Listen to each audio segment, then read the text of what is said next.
November 1st, 1987, Burton, South Carolina, Palmetto Apartments on Harding Street. It was the kind of Sunday evening that usually disappears into routine. A few porch lights, a few televisions humming behind curtains, cars cooling in the parking lot, families settling down before the workweek begins.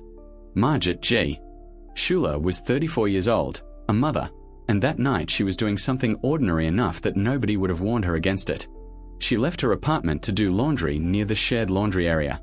She did not take a long trip. She did not drive across town.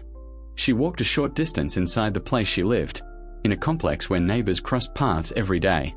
She expected to return. She never did.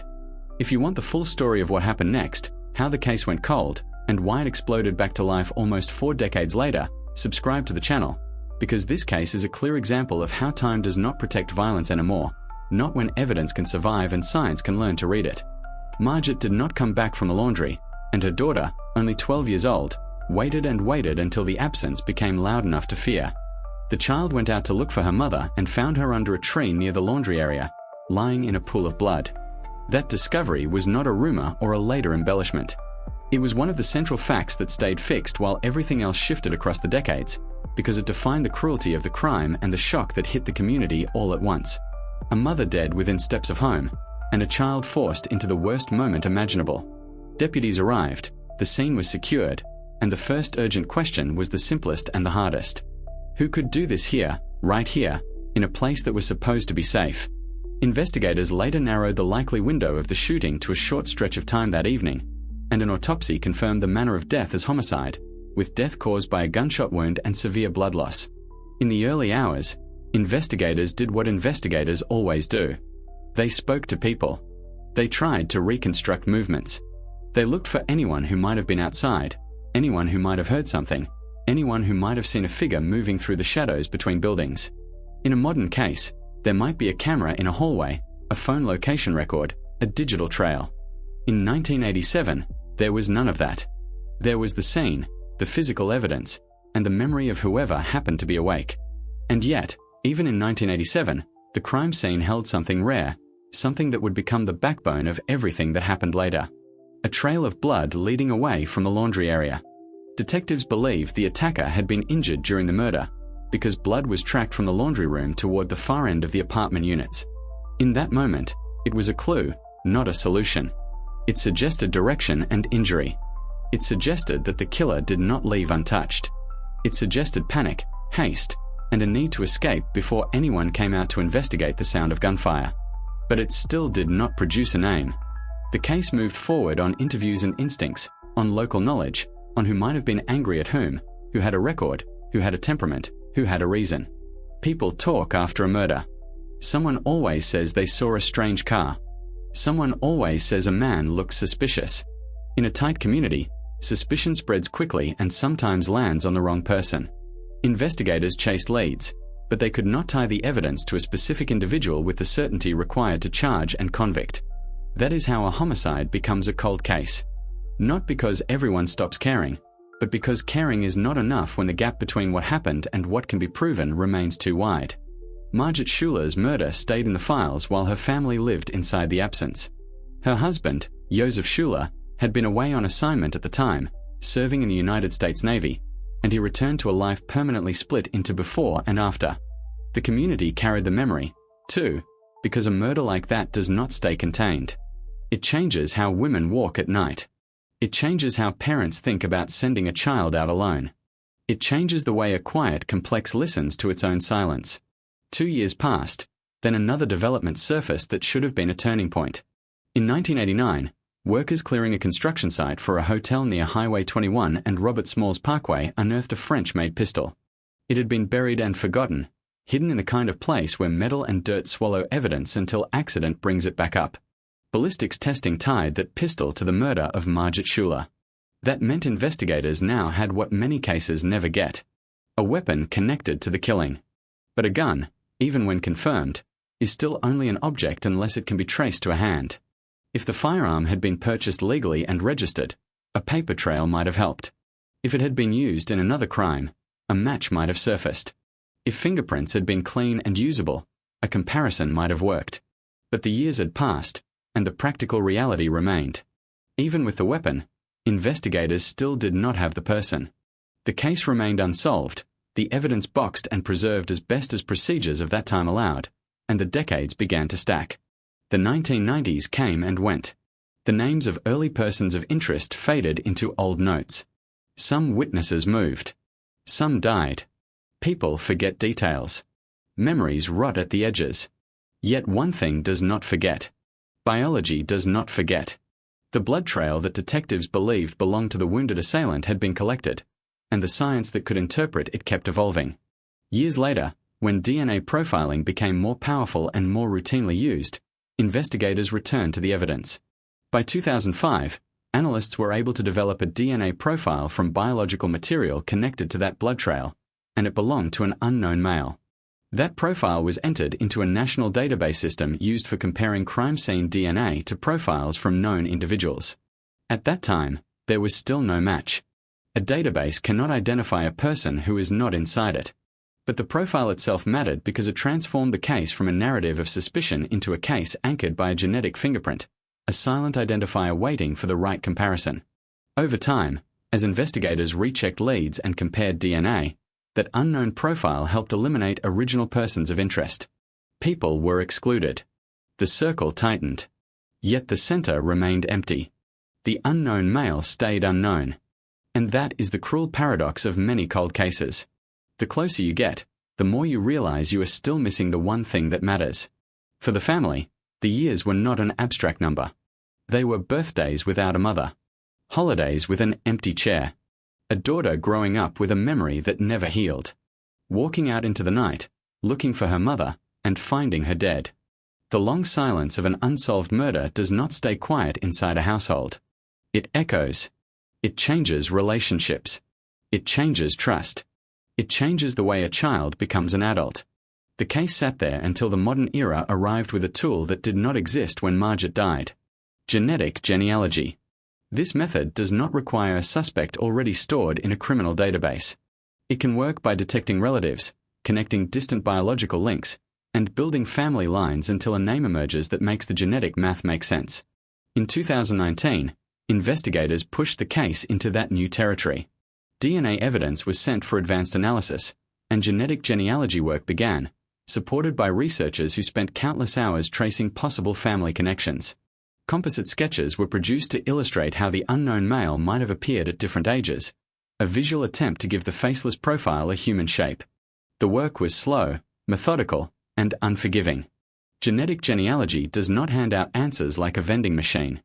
It demands records, patience, and a willingness to follow paper trails across states and decades, through marriages, births, and migrations, through names that change and families that splinter. But eventually, the research narrowed toward one person. Cortez Sabino Lake, a man living in Beaufort, 76 years old when the case finally erupted back into public view.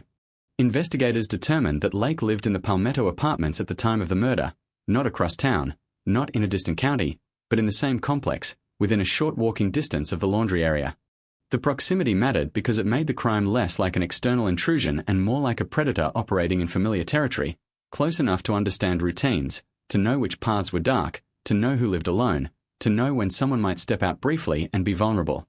Investigators also pointed to Lake's background as a Navy serviceman stationed in the area at that time, and later, a civilian life that looked ordinary from the outside, including work in healthcare as a respiratory therapist.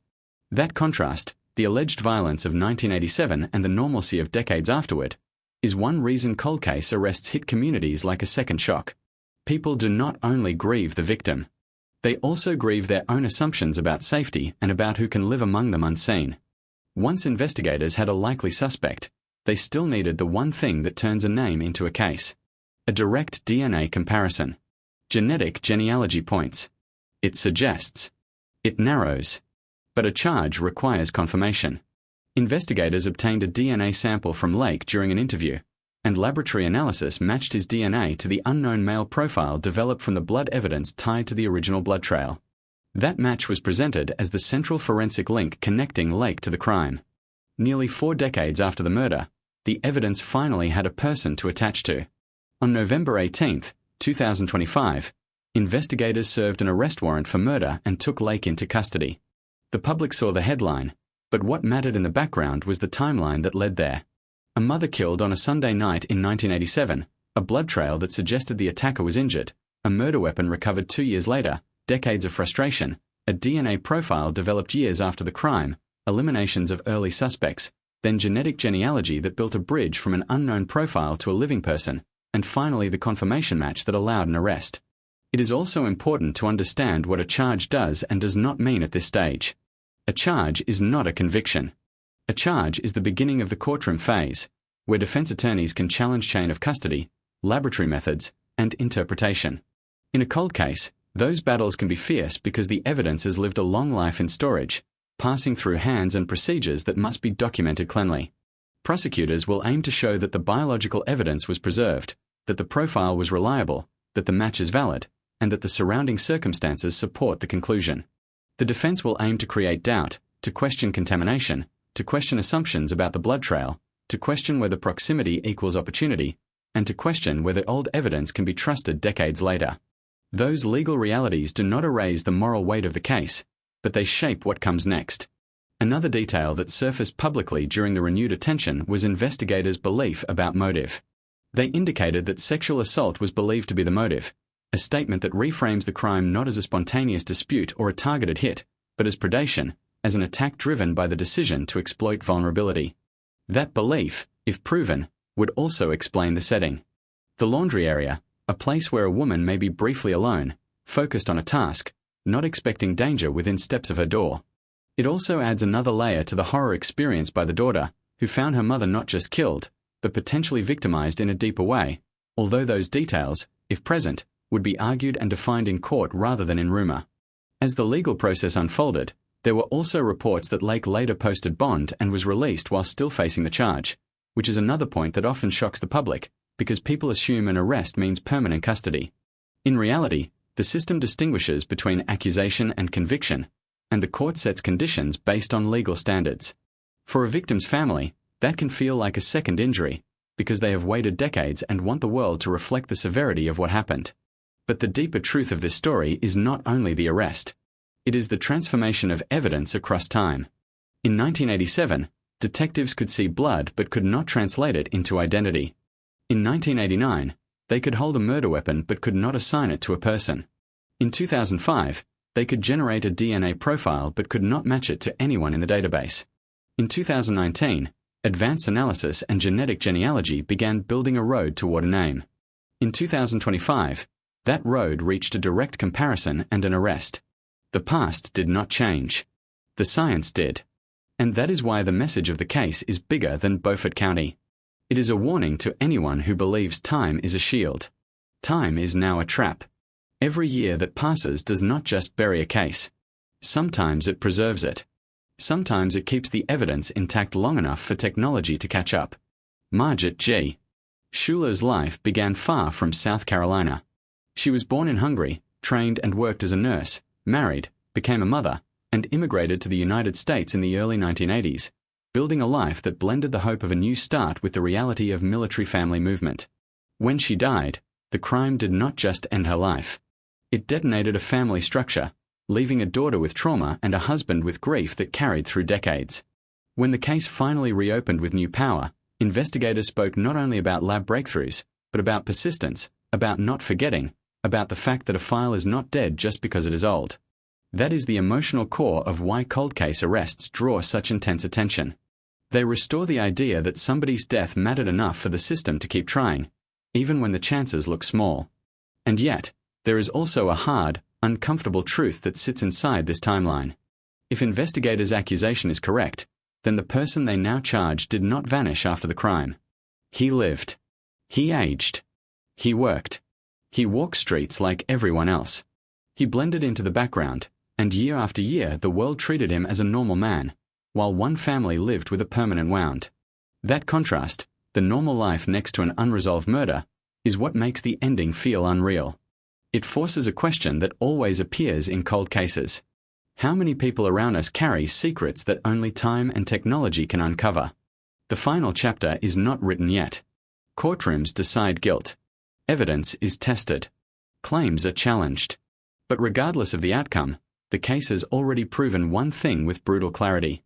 The moment Margit Schuler stepped out to do laundry on that Sunday evening in November, she entered a chain of events that would stretch across nearly 4 decades, from a pool of blood beneath a tree, to a buried pistol found years later, to a genetic profile sitting in a database, to a genealogy map traced through distant relatives, to a name in Beaufort County, and finally to a set of handcuffs and a murder charge served in the same region where the crime began. A routine chore became a lifetime of waiting, and the wait ended only when the future arrived and finally learned how to read what the past had been holding all along.